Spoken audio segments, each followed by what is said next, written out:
শ্রীরামপুরের গঙ্গা তীরবর্তী এক প্রাচীন নিদর্শন হল এই রাধাবল্লভজিউর মন্দির। সময়ের প্রবাহে যার পরিচয় বদলেছে বহুবার। মন্দির থেকে গির্জা, আবার গির্জা থেকে মদের ভাটিখানা। ইতিহাসের এই অদ্ভুত রূপান্তরের গল্প যেমন বিস্ময় জাগায়, তেমনি কোথাও যেন মনের কোণে রেখে যায় এক গভীর বেদনা। হুগলি জেলার শ্রীরামপুর স্টেশন থেকে প্রায় 2 কিলোমিটার দূরে বল্লভপুরে গঙ্গার ধারে আজও দাঁড়িয়ে আছে এই প্রাচীন মন্দিরটি। স্থানীয় মানুষের কাছে এটি পরিচিত জলকল মন্দির নামে।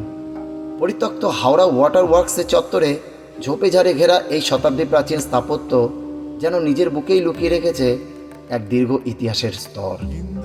এই ইতিহাসের সূচনা হয় যাত্রার বাসিন্দা পণ্ডিত কাশীশ্বরকে কেন্দ্র করে। তিনি ছিলেন একান্ত গোঁড়া বৈষ্ণব। তার অনুপস্থিতিতে তার ভাগ্নে রুদ্ররাম কুলদেবতা শ্রীকৃষ্ণের পূজা করায় কাশীশ্বর ক্ষুব্ধ হয়ে তাকে তিরস্কার করেন। অপমানে ও মানসিক আঘাতে রুদ্ররাম গৃহত্যাগ করে আকনা গ্রামের এই গঙ্গার তীরে এসে আশ্রয় নেন এবং এখানে এসে শ্রীকৃষ্ণের আরাধনায় নিজেকে নিবেদন করেন। একদিন স্বপ্নাদেশে তিনি নির্দেশ পান গৌড়ের রাজপ্রাসাদ থেকে একটি শিলা এনে এই স্থানে শ্রীকৃষ্ণের বিগ্রহ প্রতিষ্ঠা করতে হবে। সেই নির্দেশ মেনে তিনি গৌড়ে গিয়ে বাদশাহের হিন্দু প্রধানমন্ত্রীর সাহায্যে একটি শিলাখণ্ড সংগ্রহ করেন। পরে বৃন্দাবনের এক শিল্পীর হাতে সেই পাথর থেকে নির্মিত হয় 3টি বিগ্রহ: রাধাবল্লভজিউ, শ্যামসুন্দরজিউ ও নন্দদুলালজিউ।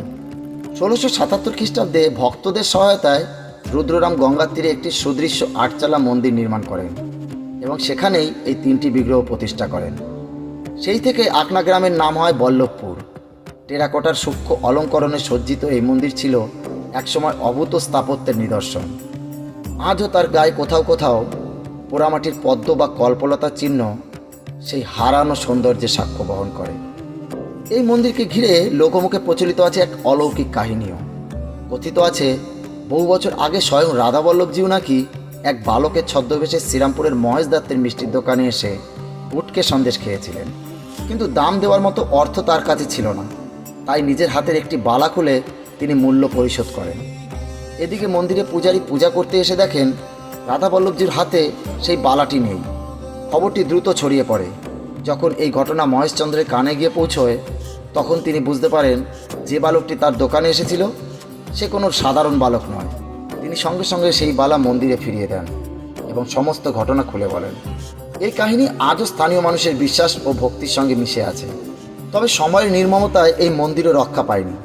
গঙ্গার ভাঙনে মন্দিরের ভিত দুর্বল হয়ে পড়লে সেবায়তরা বিগ্রহ অন্যত্র সরিয়ে নিয়ে যান।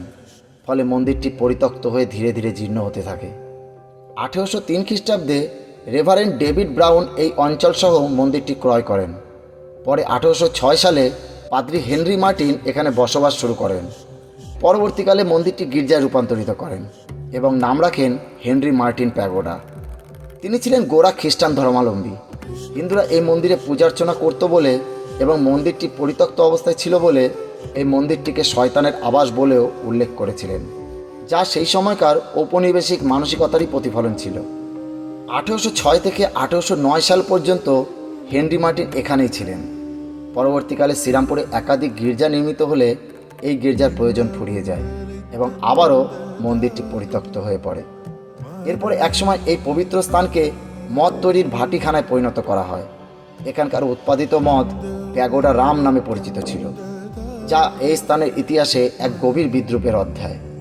অবশেষে 1893 সালে হাওড়া ওয়াটার ওয়ার্কস এই জমিটি ক্রয় করলে মন্দিরটি ধ্বংসের হাত থেকে রক্ষা পায়। 1909 সালে এটি পুরাকীর্তি সংরক্ষণ আইনের আওতায় এলেও বহু বছর অবহেলিত অবস্থায় পড়েছিল। দীর্ঘ অবহেলার পর 2019 সালে সরকারি উদ্যোগে ঝোপঝাড় পরিষ্কার করে মন্দিরটি সংস্কার করা হয়। যদিও বাইরে থেকে আজও তার জীর্ণতা স্পষ্ট, তবু এই পুনরুদ্ধার যেন ইতিহাসের এক হারানো অধ্যায়কে আবার নতুন করে জীবিত করেছে। এই ভিডিওটির পরবর্তী পর্ব নিয়ে আসছি খুব শিগগিরই। ততক্ষণে এই পেজটি ফলো করে এবং ইউটিউবে আমার চ্যানেলটি সাবস্ক্রাইব করে আমার সঙ্গে থাকার অনুরোধ রইল।